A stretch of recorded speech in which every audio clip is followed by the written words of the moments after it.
Hello students. आज के इस लेक्चर में हम लोग जो स्टडी करने वाले हैं वो है चैप्टर नंबर 12 और वो उसका नाम है एटम।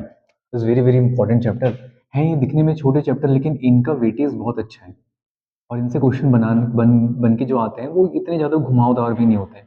मतलब इनमें कोई ट्विस्ट करना थोड़ा सा टफ हो जाता है सीबीएसई के लिए। और आपको पता है अगर आपको सीबीएसई के पैटर्न को समझ जाते हैं तो उसके क्वेश्चंस को बनाना काफ़ी ईजी बन जाता है। ठीक। तो एटम की शुरुआत हम लोग स्टार्ट करते हैं क्योंकि अब देखो एटम बहुत ही छोटा और डाल्टन के अकॉर्डिंग कैसा है।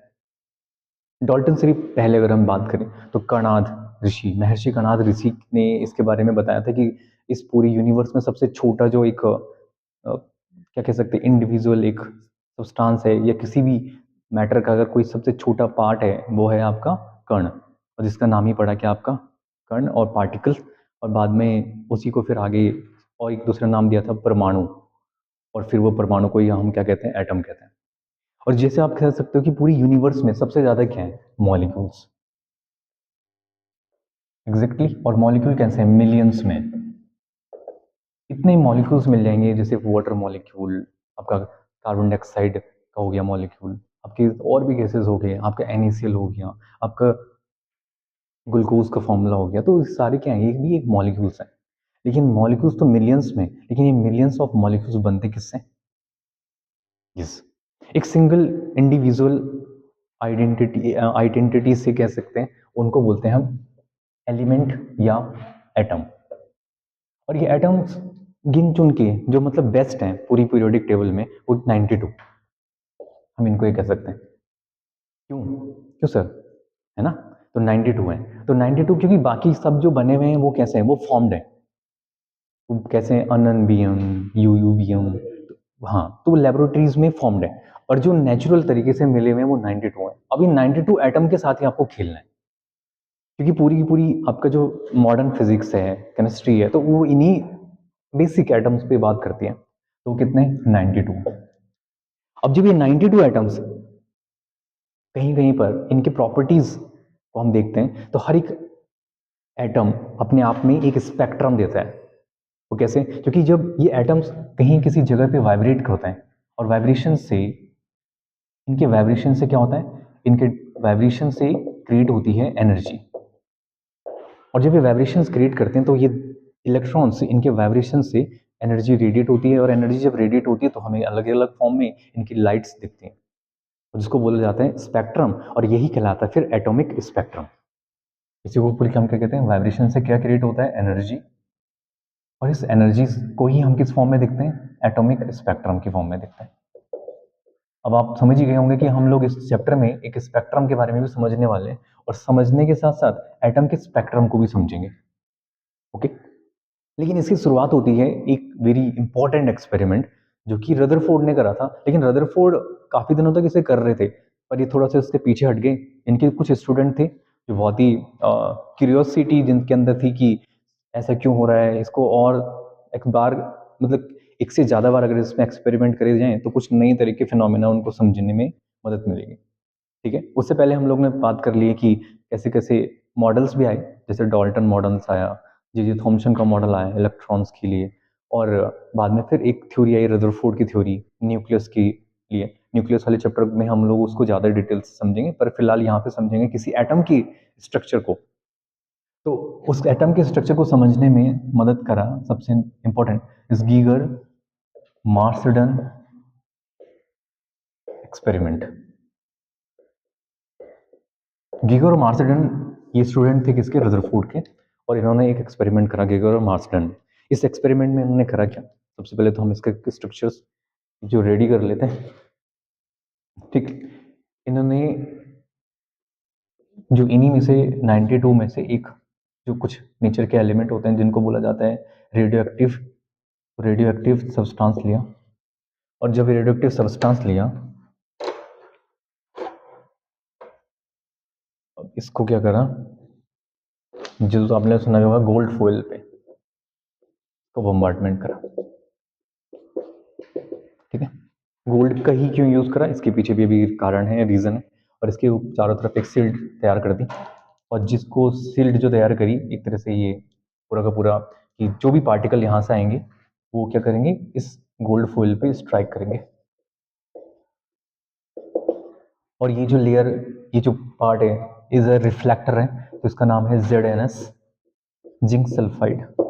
Zinc sulphide is a good reflector. और जब इस पे क्या पड़ेंगी, लाइटें पड़ेंगी, तो ये कैसे दिखेगा, इसमें इस जैसे कि छोटे छोटे ब्राइटनेस, फ्लोरोसेंस इसमें क्रिएट होंगे।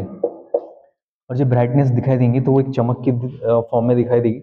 उस ब्राइटनेस से पता चलेगा कि कोई पार्टिकल यहाँ आ रहा है, यहाँ आ रहा है, यहाँ आ रहा है। और साथ ही साथ इसमें लगा दिया उन्होंने एक छोटा सा क्या, एक डिटेक्टर। डिटेक्टर डिटेक्टर क्या सेंस करता है कि कितने अल्फा पार्टिकल इस एंगल पे आए, कितने अल्फा पार्टिकल्स इतने एंगल में है। और अल्फा पार्टिकल्स को बम्बार्टमेंट करने के लिए यहाँ से लिया गया कौन सा substance, is a radio active substance.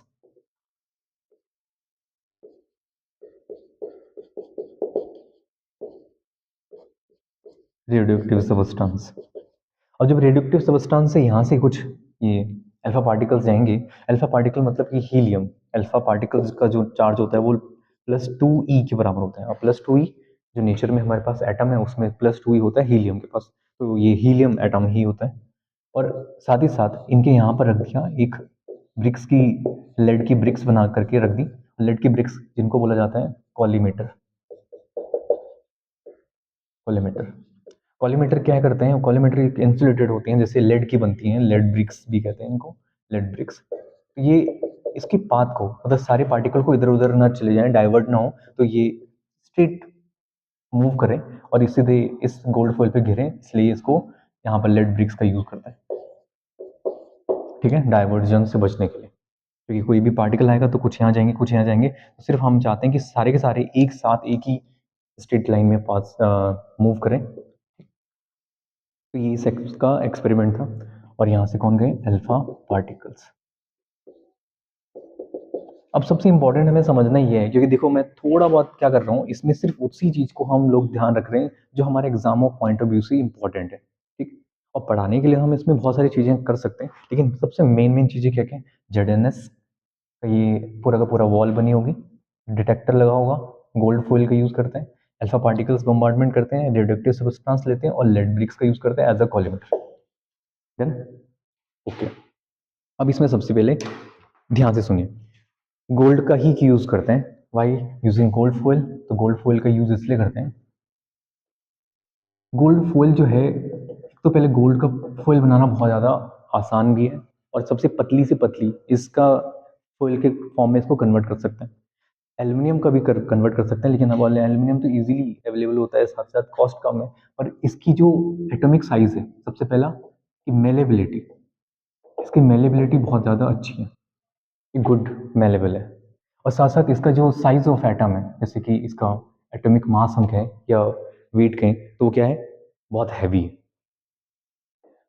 ठीक है, क्योंकि हमने अगर ऐसा रख दिया बहुत हल्का नेचर का, और उसमें जब अल्फा पार्टिकल बम्बार्डमेंट करेंगे वो तो उसी को उड़ा के लेके चले जाएंगे। लेकिन अगर मास ज़्यादा हैवी है, तो आप लोग कॉलिजन पढ़ा है, तो कॉलिजन में क्या होता है, अगर जैसे एक बहुत बड़ा ट्रक से किसी साइकिल को टकराएंगे, तो ट्रक नहीं मूवमेंट करेगा, ट्रक क्या रहेगा, वहीं रेस्ट में रहेगा। लेकिन साइकिल जब उसमें स्ट्राइक करेगी, तो साइकिल में speed of change, velocity of approach जो है वेलोसिटी ऑफ सेपरेशन में कन्वर्ट हो जाएगा, है ना। तो हमें इसका भी ध्यान रखना है कि इसका जो गोल्ड है, तो उसका होता है AU, और 79 तो काफ़ी हैवी होता है इसका वेट। तो दो रीज़न की वजह से हम लोगों ने, या गीगर और मार्सेटन और रदरफोर्ड ने, मेलेबिलिटी और वेट के बेसिस पे गोल्ड फॉइल का यूज़ करा। ठीक, अब जो इसमें इंपॉर्टेंट है वो है कंक्लूजन। इसमें हुआ क्या, तो कंक्लूजन में सबसे पहले हम लोग इसको समझेंगे ग्राफ से। ग्राफ क्या है, नंबर ऑफ पार्टिकल्स और साथ साथ स्कैटरिंग एंगल, इनके बेसिस में ग्राफ बनता है।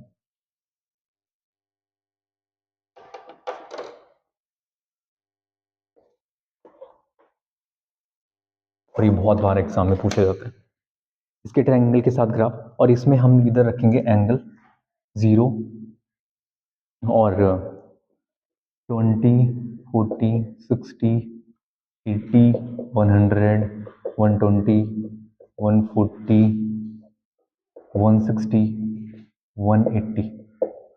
ठीक है, ऐसे भी थे जो जिस पाथ से गए उसी पाथ में वापस आ गए।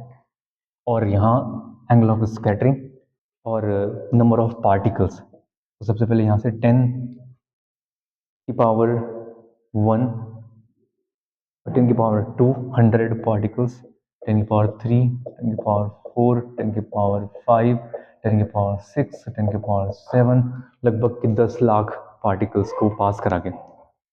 और यह है n of theta, number of particles, number of particle, और ये 10 की पावर्स में है, ठीक है। और ये है angle of scattering, scattering angle, ठीक है, स्कैटरिंग एंगल। जब इस ग्राफ को देखते हैं तो इस ग्राफ में कुछ ऐसा, सबसे जो कम एंगल पे हुए वो सबसे ज़्यादा पार्टिकल थे 20-30, लेकिन 180 में सिर्फ ओनली एक ऐसा पार्टिकल था जो 180 पे गया और 120 से ही वापस आ गया। तो इस कंक्लूजन, मतलब इसका ग्राफिकल रिप्रेजेंटेशन, कंक्लूजन है नंबर पहला, ग्राफ।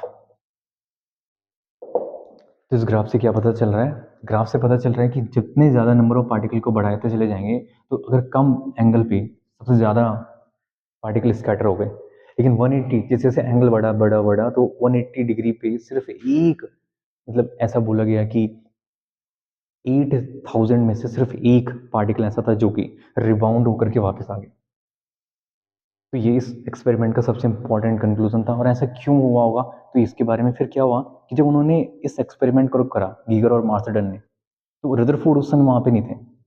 जब बाद में उन्होंने यही बात रदरफोर्ड को बताई, तो रदरफोर्ड ने कहा कि अच्छा ऐसा कुछ हुआ था, तो उन्होंने फिर इस एक्सपेरिमेंट को दोबारा करे। तो फिर रदरफोर्ड, क्योंकि तो वो तो बहुत ही शार्प दिमाग के थे, तो उन्होंने फिर इस चीज को आगे बढ़ाया और रिसर्च करी, तो तब देखा कि बहुत ही, जो एटम का ज्यादातर पार्ट कैसा है, वो खाली, वो एम्प्टी स्पेस उन्होंने देखा, और सिर्फ एक जगह पे सारा का सारा मास कंसंट्रेटेड है, जिसको फिर नाम आगे पड़ा न्यूक्लियस, ठीक। तो यहाँ से कंक्लूजन नंबर 1 क्या था इसका, यही कि most of the particle, most of the particle, ठीक, most of the particles pass through straight, pass through straight, और किसमें, बिना किसी डिफ्लेक्शन के पास हो गए, pass through straight without deviation, without deviation, बिना किसी डेविएशन के वो पास हो गए, ठीक है। और second conclusion, a very small part reflected back 1 out of 8000, a very small part reflected back, reflected back 1 out of 8000, तो 8000 में से सिर्फ एक ही ऐसा था जो रिबाउंड होकर के वापस आ गया, ठीक है। तो तो रिफ्लेक्टेड बैक, और कितना एंगल, कितना था, मोर देन 180 डिग्री, कितना डिग्री, हम कह सकते हैं कि more than 180 degree, more than 180 degree. तो ये इसके सबसे इंपॉर्टेंट, और इस पूरे एक्सपेरिमेंट गीगर मार्सडन के वेरी इंपॉर्टेंट कंक्लूजन थे। पहला ये कि ज़्यादा से ज़्यादा पार्टिकल जो पास हुए, तो उसमें से सिर्फ ज़्यादातर ज़्यादा स्ट्रेट चले गए, और उनमें से सिर्फ एक ऐसा था जो रिबाउंड होकर के वापस उसी पाथ में आ गया, ठीक है। तो इससे एक कंक्लूजन और निकला कि जो साइज ऑफ न्यूक्लियस है उसके बारे में पता चला कि एक्सपेरिमेंटल ये सजेस्ट करता है कि ये जो लोकेशन है, एक सेंटर पॉइंट है जहां पर पूरा का पूरा मास कंसेंट्रेटेड है और बाकी जगह का मास कैसा है, बाकी स्पेस जो है वो एम्प्टी है, तो वो भी एक इंपॉर्टेंट कंक्लूजन था। थर्ड, थर्ड हम कह सकते हैं कि experiment suggested,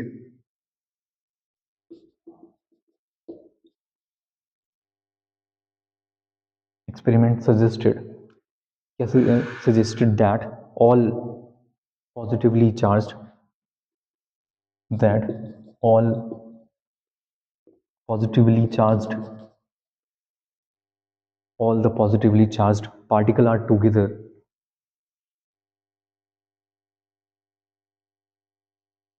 charge particle are together are together at one location at center, together at one location at center, or is known as nucleus, is known as nucleus. उसको क्या बोला गया, इससे कहा गया न्यूक्लियस, ठीक है। और यही कारण है कि उसके पास क्या है, वो बहुत ही हैवी कैपेबिलिटी है अल्फा पार्टिकल को रिबाउंड करने की, उसके पास कैपेबिलिटी है। It's nucleus have a capability to rebound alpha particle,